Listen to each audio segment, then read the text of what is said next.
Salom hammaga. Bu videomiz maktab o'quvchi qizlari va ularning ota-onalari uchun bo'ladi. Ya'ni maktabga qanday dizaynlar qilib borsa bo'ladi va qanday holda.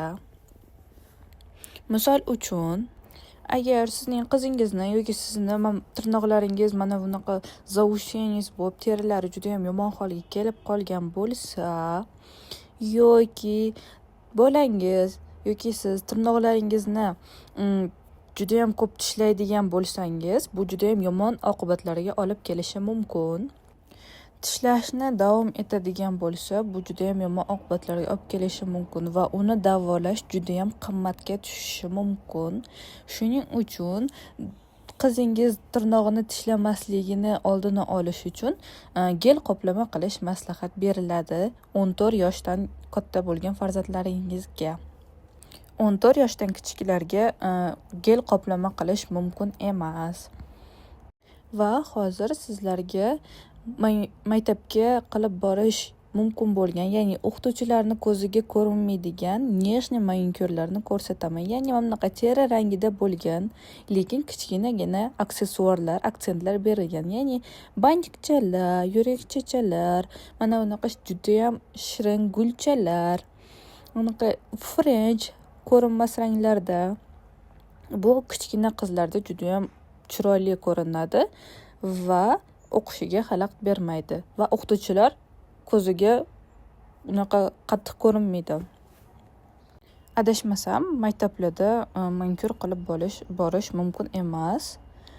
Lekin agar unaqa tirnoq teri rangida bo'lgan, ko'rinmas, faqat gigiyenik maqsadda qilingan gel qoplamalarga o'qituvchilar urishmasa kerak deb o'ylayman. Chunki mana bu men sizga ko'rsatayotgan manikyurlar kalta, o'quvchiga xalaqit bermaydi, ko'zga tashlanib o'quvchini xayolini buzmaydigan dizayn variantlarini ko'rsatyapman.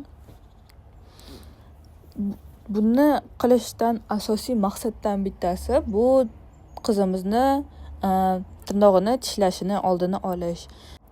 Menda shunaqa voqealar bo'lganki, masalan, o'sha voyaga yetgan 20 yoshdagi qizlar keladida, tirnoqlarini juda yomon tishlab tashlashgan. Ular o'sha 20 yoshga kelgan bo'lsa, necha yildan beri tirnog'ini tishlayotgan bo'lsa, tirnoqlari deformatsiya olib ketgan. Ya'ni ular juda ham ularni davolash iloji yo'q bo'lib qoladi.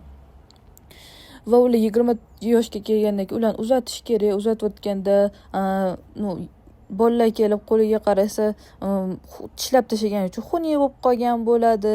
Qizlarning o'zi voyaga yetib o'sha chiroyli bo'ladigan paytga kelganda o'zlari anaqa diskomfort oladi. Masalan, ularning ko'nglari, ularning fikrlaricha qo'llari xunuk bo'lib turadi. Samotsenkasi tushib ketishi mumkin qizlarni. Shuning uchun qizlarimiz o'spirin paytda, ya'ni podrostok paytda onalarimiz qarasalar yaxshi bo'ladi deb o'ylayman. Chunki o'sha 20 yoshga yetib uzataman degan paytda hamma narsani to'g'irlash bu noto'g'ri deb o'ylayman. Chunki bolalarimiz birinchi o'chirda o'zimizga kerak bo'ladi. Shuning uchun bolalarimizga tug'ilganlaridan boshlab ahamiyat berishni maslahat bergan bo'lardim.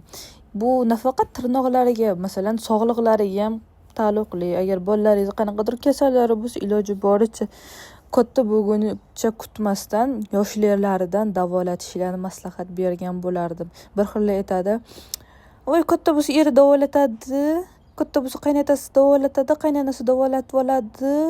Tezroq 18 ga to'ldirib erga berib yuborsam bo'ldi." Yo'q, bunaqa emas. Bolani kim tuqqan, siz tuqqanmisiz? Siz uchun kerak-ku bola. Erga berib yuborib qutulaman deb qiz tug'ish bu menimcha yaxshi emas, noto'g'ri deb o'ylayman. Qizingiz birinchi sizning yuragingiz bir parchasi. Shuning uchun uni sog'lig'iga ahamiyat beringlar. Ota-onalar, hurmatli ota-onalar. Sog'lig'idan tortib tirnoqlarigacha. Va yana bitta narsa bordi. Masalan, onalar qizlarni qiz bola paytda, ya'ni erga berishdan oldin bo'yanishiga, o'ziga qarab yurishiga qarshi bo'ladi. Masalan, erga tegsang bo'yanasan deydi. Bu noto'g'ri deb o'ylayman, chunki qiz bolani o'ziga qarashni kichkinalikdan o'rgatish kerak deb o'ylayman. Chunki kichkinalikdan o'rgatsangiz, u o'rganib qoladi-da, katta bo'lganda ham bemalol o'ziga qarab yuraveradigan bo'ladi. Mani onam masalan, o'zimdan misol keltiraman-da, turmushga chiqishimdan oldin bo'yanishimga qarshi bo'lardi. Erga tegsang bo'yanarsan derdilar-da.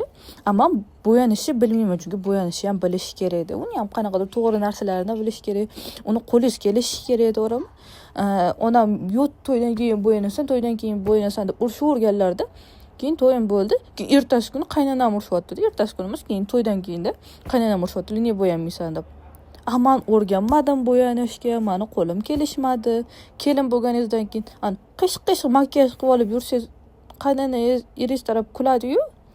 Shuning uchun ota-onalar qizlarimiz уже o'sib kelayotgandan bo'yanishga, o'ziga qarashga, qanaqa to'g'ri atir tanlashi, qanaqa to'g'ri kosmetika tanlashi, qanaqa to'g'ri manikyur tanlashi, o'zimizga qarashni o'rgataylik.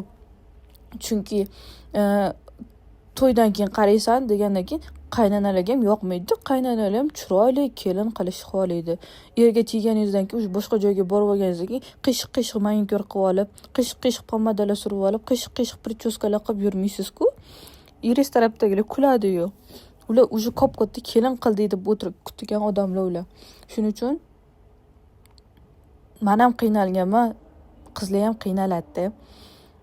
O'spirin paytdan o'rgataylik, onajonlar. Hamma narsani o'ziga qarashni birinchi o'ringa o'rgataylik. Masalan, men hali ham bo'yanishga o'rgana olmayapman. O'sha to'yim bo'lganga necha oy bo'ldi. Qaynonamdan necha marta gap eshitdim, "Niye bo'yanmaysan?" deb. Endi o'rganmaganman, ko'nikmaganman. Endi sekin ko'chaga chiqqanda, mehmonga borganda bo'yanaman, lekin har kuni bo'yanish hali ham men uchun noodatiy edi. Men bo'yanmay yurganman-da. Keyin srazi har kuni bo'yan deyish bu g'alati-da. Shuning uchun qizlarimiz sekin o'rgataylik. Yana bitta bunaqa voqea bo'lganda, mahallamizda bitta qiz bo'lganda, mo'ylovini ota-onasi olishga ruxsat bermas ekan. Ya'ni onasi erga teganingdan keyin mo'ylovingni olasan derganda, u qizni mo'ylovi juda ham yomon ko'rinar ekanda. Keyin ota-onasi bolalar ham hech kim uylanmayman, mo'ylovi bor qiz deb, bolalar ham uylanmay, sovchilar qaytib ketib, zo'rg'a erga tegibdi deb, uncha emas bolaga. Lekin erga teggandan keyin o'ziga qara deshi, u qiz mo'ylovini olib tashlagandan keyin shunaqa ochilib, shunaqa chiroyli qiz bo'lib ketibdi.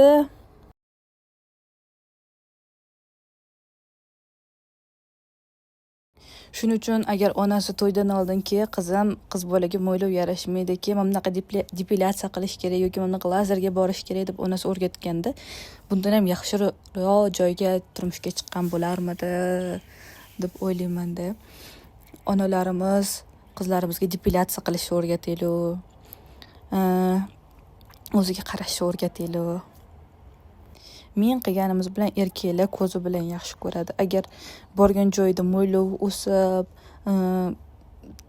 tirnoqlari, o'tbitlari xunuk bo'lib yursa, erkak kishiga barib yoqmaydi. Bu gapimni qizingiz erga berish uchun tayyorlang demoqchi emasman. Qizingiz inson sifatida o'ziga qarab chiroyli bo'lib yurish kerak-ku. Sog'lom bo'lishi ham kerak-da. Masalan, tirnog'ini tishlab tashlasa, bu juda ham og'ir asoratlarga olib kelishi mumkin va uni davolash necha ming dollar bo'lib ketishi mumkin. Siz o'ylab olsangiz, tirnoq bu hech narsa emas-ku, tushib qolsa o'sadi-yu. Yo'q, buni davolash juda ham qimmat dollarlab hisoblanadigan davolashga tushishingiz mumkin-da.